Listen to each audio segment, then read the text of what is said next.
Hello, dear viewers. Today we are going to talk about timing.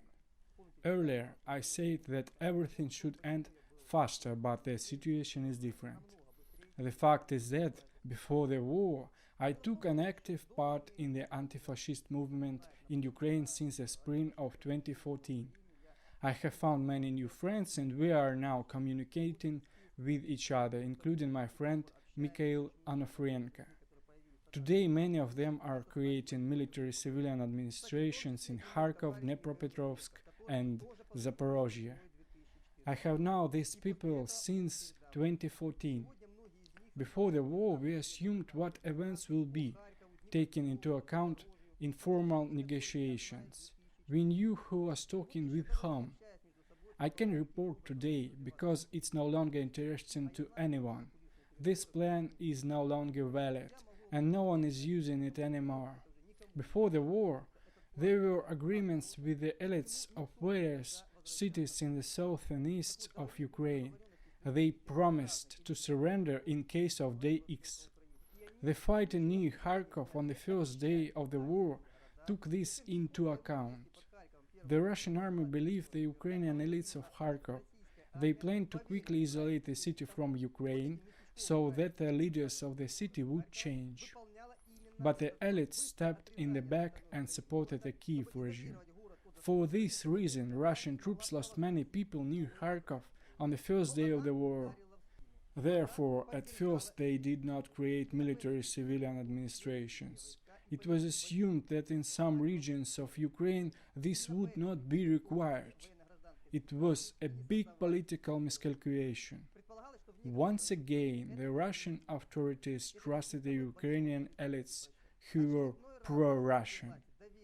And since 2015, we have been saying don't trust any of the so-called Ukrainian elites. They all eat from the same plate and are created by a single system. They are parasites of Ukraine and hide behind the necessary ideas and flags, but in fact they are simply robbing the people of Ukraine.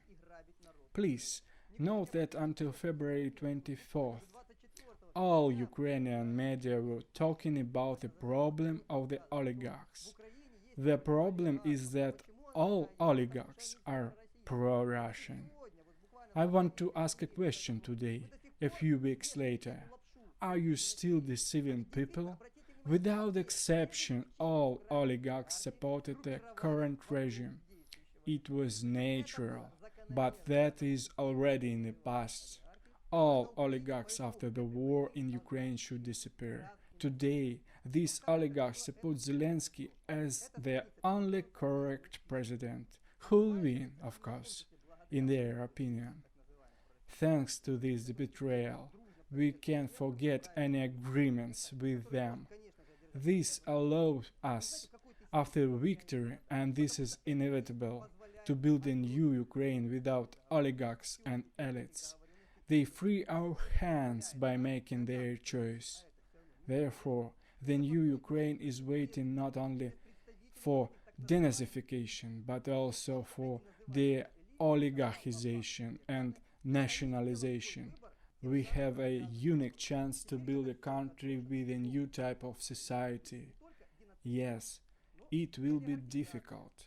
After the war and devastation, it will not be easy to restore everything.